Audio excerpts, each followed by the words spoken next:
Би хутаг барьсан хүн хууль барьсан хүний дэргэд хүчгүй солдоор гэдгийг хизээ хойно ухаарсан юм да.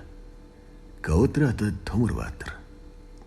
Фольклор Эл Одгонбаяр, Квадрат Төмөрбаатар хоёрын нууц төлөвлөгөө улс төрчдийг жижигрүүлж байлаа. Нийслэлийн фольклорын хяналтын фольклор гэсэн хариуцлагатай алхашдаг хүн ажлын дараад айлын орон байр ухаад явдаг байсан гэвэл та итгэх үү? Тэгвэл энэ түүх таны эргэлзээг тайлна. Хожимо Квадрат хэмээх нэрээр алдарчсан Төмөрбаатар 40 мянгатын унган хүүхэд. Аав нь тагнуулын ерөнхий газрын хурандаа золтой. Ээж нь цагдаагийн мөрдөн байцаагч ажилтай. Ээж нь өдгөө улсын хурлын гишүүн асан үйлдвэр хөдөлтөөний сайд. Бэ жаргал сайхны ээж найз.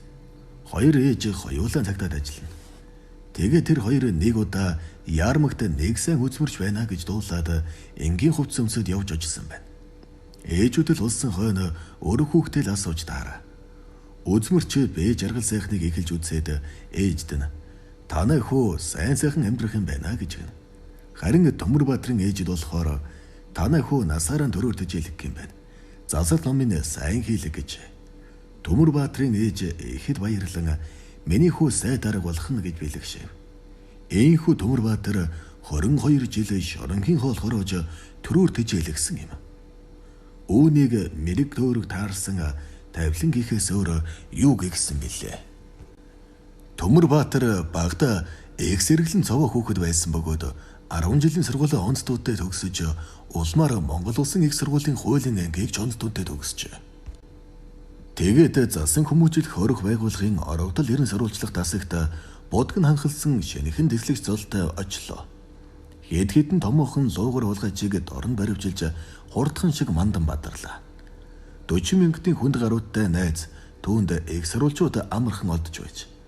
Нэг удаа Төмөрбаатар кинонд гардаг шиг орогдол хулгайчийн араас хөөцөлдөн вогоон дамжиж гүйж байгаад айхтар бэртэн унсан байна.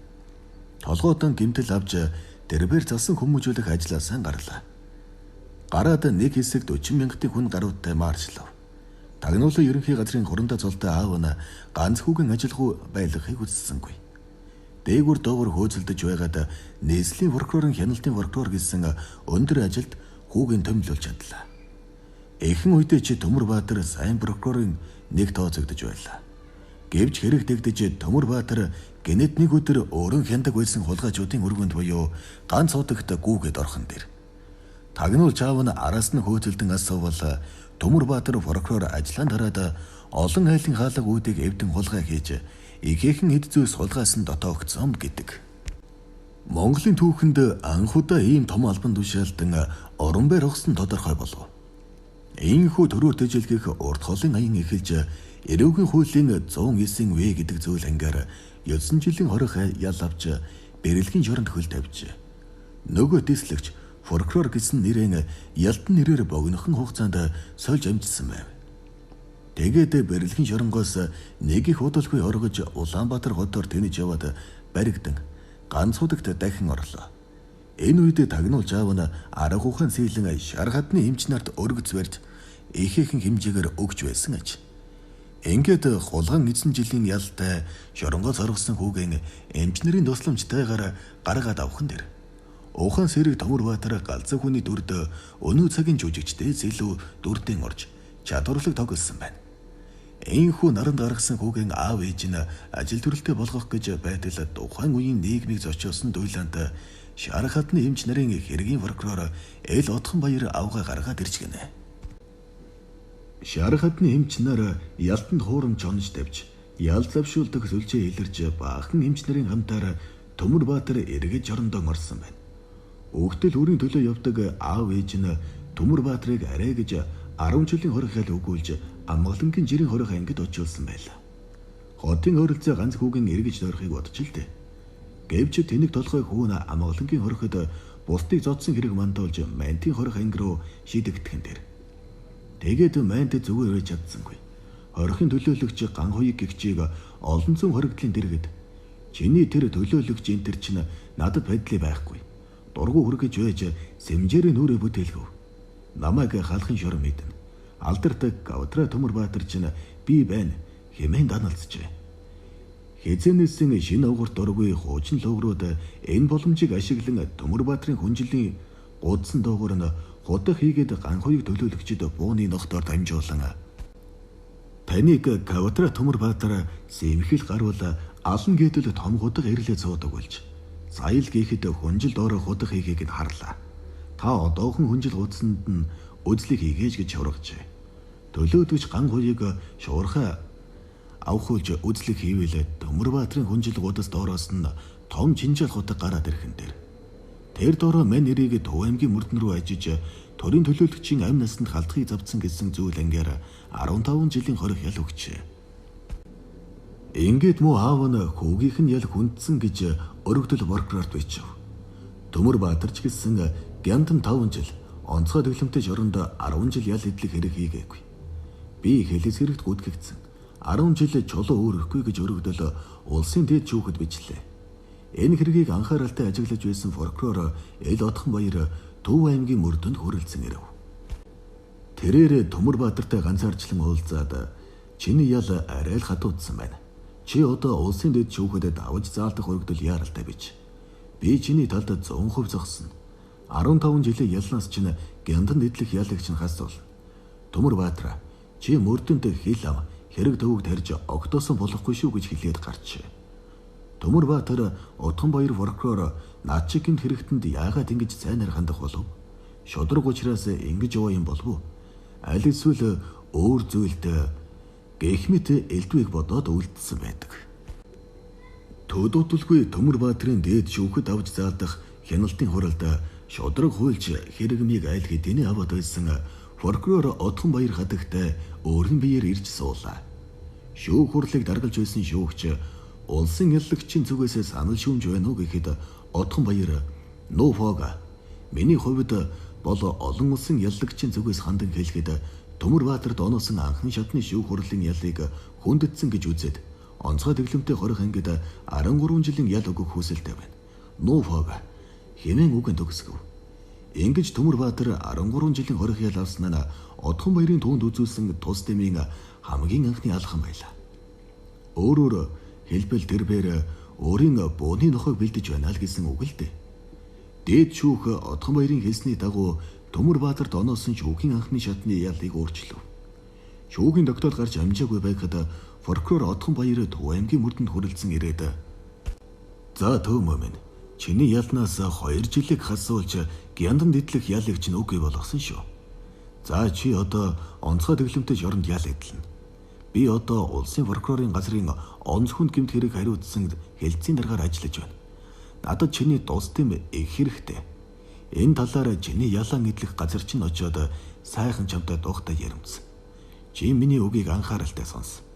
Чамайг шоронгоос маш түргэн хугацаанд суллагдах арга замыг би заана. Зөвхөн надад идэг. Найд гэж Төмөрбаатарт хэлээд хот руу буцлаа. Төмөрбаатар Отхонбаярыг ямар тус нэххийг бараг гадарлаж байлаа. Цагдаа тагнуулынхан хулгайч нараар гэмт хэрэг илрүүлдэг догдсон уламжлалтай. Энэ замаар л гэлдэрж эхлэв гэдгээ гадарлаж байсан байна. Төмөрбаатар Авдрантын онцгой дэглэмтэй шоронд ирсэн ч хулгайч нартай таарамж муутай байв. Савл хийвэл хулгайч нарын шоргоонд орж Вашингтон буюу сахилгад банк ороод байжээ. Бүр 3 удаа сахилгад онголдож дэглэм дэвшлүүлэх хүсэлтийн засангийн дарганаар шүүхэд илгээсэн байлаа. Төмөрбаатрыг энэ хооронд гяндангийн сахилгад хорж байлаа. Мань нэр гяндангийн сахилгад гартаа гавтай нохой шиг хэвдэж байтал коридорз савсам алхах хүний хөлийн жимээ сонсогдож байна. Нөгөө хүн явсаар сахилгын хянахын нүхээр заас хийчихэд гүйж одлоо. Төмөрбаатар тэр заасыг яран задлаж үзвэл "Төмөрбаатар чамайг гяндлах гэж манай цацангийн удирдлага яралтай арга хэмжээ авч байна. Тэгэхээр чи одоохон Отхонбаяр прокурорт захаа бич. Чамайг аврах ганцхан хүн бол Отхонбаяр шүү. Чиний үндсэн 11 жилийн ялнаас чинь 5 жилиг чинь гяндлах гэд цаадуулж нь уулаарч байна. Чиний хавтас тэргийг орон нутгийн шүүх магадлангаар авч хэлэлцүүлэхээр хүлээж байгаа шүү. Анхаар үүнээс өрсөж прокурор Отхонбаярт яаралтай захаа бичих хэрэгтэй. Би чамайг бодоод хорлоогийн Төмөрбаатар гэдэг хүнийг өнөөр 17 цагт соллоно. Чи захиагаа яаралтай түргэн бичээд энэ хүнээр өгүүлж шоронгоос гаргах учиртай юм шүү. гэсэн захидал ирсэн байлаа. Тун яаруу бичсэн бололтой захиа байв. Цаас нь өнгөгдөөгүй досон болоор бичигдсэн нь албан хаагч болов гэсэн таамаг төрүүлж байсан байж. Төмөрбаатар хэн надад захиа өгөв? Хоригдол яавч гиндан жилүүдэд явж чадахгүй. Засангийн ажилтан юм болов да. Ямар ч байсан гадны нэг том нөлөө бүхий хүн намайг аврах гээд байна. Алдаж болдоггүй боломж юм шүү гэж өөрөө хийж бас бодлоо.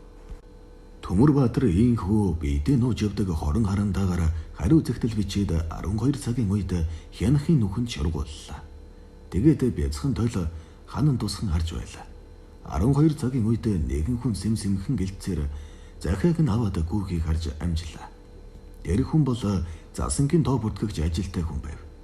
Төмөрбаатарт ямар ч байсан гяндан цуухгүй гэсэн баярт бодол харван орж ирж илээ. Гэхдээ яагаад засангийн тоо бүртгэгч надад туслав? Толгой нь бүр эргэж Отхон баяр гэсэн нэр сэтгэлд нь гэрэлгийгээ болсон гэрэлтэж явах 2 хоног нойрон хөрсөнгүй. Тэрбэр өөрийгөө том тоглоомонд оролцож байна гэж бодоход хүрлээ. Оройхон хэрдэг гяндангийн коридорт олон хүний хөлн чимээ сонсогдож ирлээ. Тэр олон хүний хөлн чимээ өөрийнх нь өрөөрөө чиглэж байна гэж мэдсэн Төмөрбаатар өсрөн босч хан руу харан зогслоо. Гяндангийн хоригдол хизээж албан хаагчийн царайг харах ёсгүй билээ. Төвний өрөөний хаалганы цоож цуурга харьяар хэмээн архирч дугалдаг байсан бол энэ удаа уянгалан сонсогдсоор онгойж эмэгтэй хүн Төмөрбаатар гараад ир гэхэн тэр.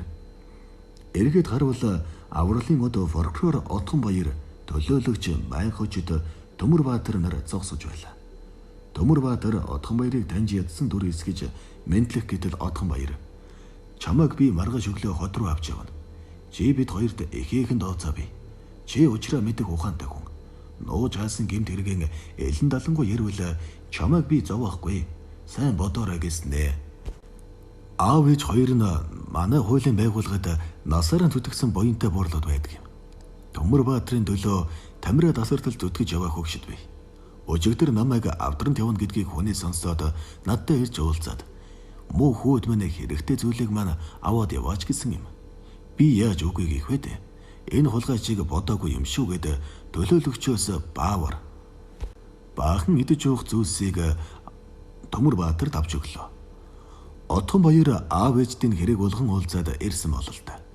Өглөө 8 цагт Отхон баяр ирж нэгэн үл таних хоригдлын хамт холбон авлаад комбо 24 маркийн машин суулган Улаанбаатар хотын зүг хөдөллөө. Авдрантаас нэлээд олцсны дараа Отхон баяр машинаа зогссон. Төмөрбаатар чи намайг байхгүй байсан бол яах вэсэн хүн бэ? Чамайг мантийн хорхоос ял нэмүүлэхэд чинь тус болсон. Мөнгө гянданд идэлх 5 жилийн ялыг чинь хэрэгсэхгүй болгосон. Сая бас гянданд орогтоос чинь аварлаа. Чи надад нэг л итгэж өгөхгүй байна да гэлээ. Тэгээд зүнхэн уудлан Төмөрбаатар гэсэн хаягтай хавталт хэргийг нь гаргаж ирээд энэ чиний хавталт хэрэг мөн үү гэд инээлээ. Төмөрбаатар дотор нууж ирж Отхон баяр бол ухаалаг үйлж нийгмийн хогшаар болсон намайг ингэж харж үзэх болсон учиртай. Нэг л юм хүснэ. Харин юу вэж таарах вэ? Ямар хэрэг вэ гэж толгоогоо гашилган бодно. Дүүдүүдэлгүй ганц удгийн гадаа ирлээ. Отхон баяр шоронгийн ерөнхий жижигрийг дуудаад за ээлжийн дарга. Энэ хоёр хүнийг миний бэлдүүлсэн өрөөнд хорчих. Ямар ч хүнтэй уулзаж болохгүй.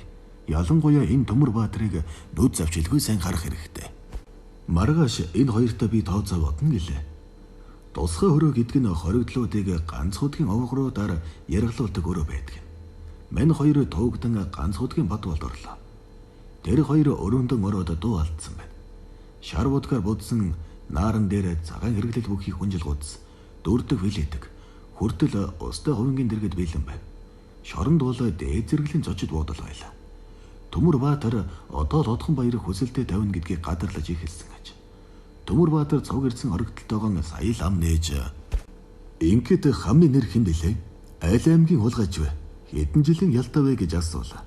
Нөгөө турж идсэн хоригдол